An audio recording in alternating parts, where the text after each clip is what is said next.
Karnataka high court ने जुमा को रियासती हुकूमत की तरफ से जारी करदा 3 सर्कुलर को मनसूख कर दिया है, जिसके ज़रिए इसने रियासती बोर्ड से मुंसलिक स्कूलों में 5वीं और 8वीं जमात के तलबा के लिए बोर्ड के इम्तहानात का तयन किया था।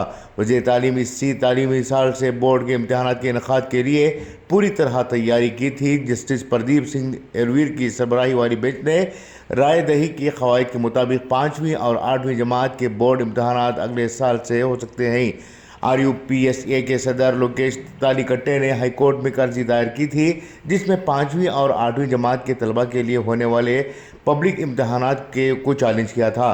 उन्होंने 12 दिसंबर 2022 को एक आर्डर में तालीमी साल 2022 और 23 से नए तशख़ीसी अमल को चैलेंज किया था। दरख्वास्त सिंगल बेंच के सामने जमा कराई गई थी, जिसमें हुक्म इम्तनाई के इस्तदा की गई थी। बाद अज़ां डिवीज़न बेंच के सामने अपील दायर की गई। चीफ जस्टिस PB वर्ले और जस्टिस अशोक S कंगी के सरबराही वाली डिवीज़न बेंच ने पब्लिक इम्तहानात के इनेकाद के खिलाफ राय दी है। सिंगल बेंच का हुक्म डिवीज़न बेंच की हिदायत पर दिया गया। 5वीं और 8वीं जमात के बोर्ड इम्तहानात को सख्त मज़ाहमत का सामना करना पड़ रहा है। वालिदैन ने इन क्लासों के लिए बोर्ड इम्तहानात की ज़रूरत पर सवाल उठाया था, जबकि CBSE इनके लिए इम्तहानात का इनेकाद नहीं करता।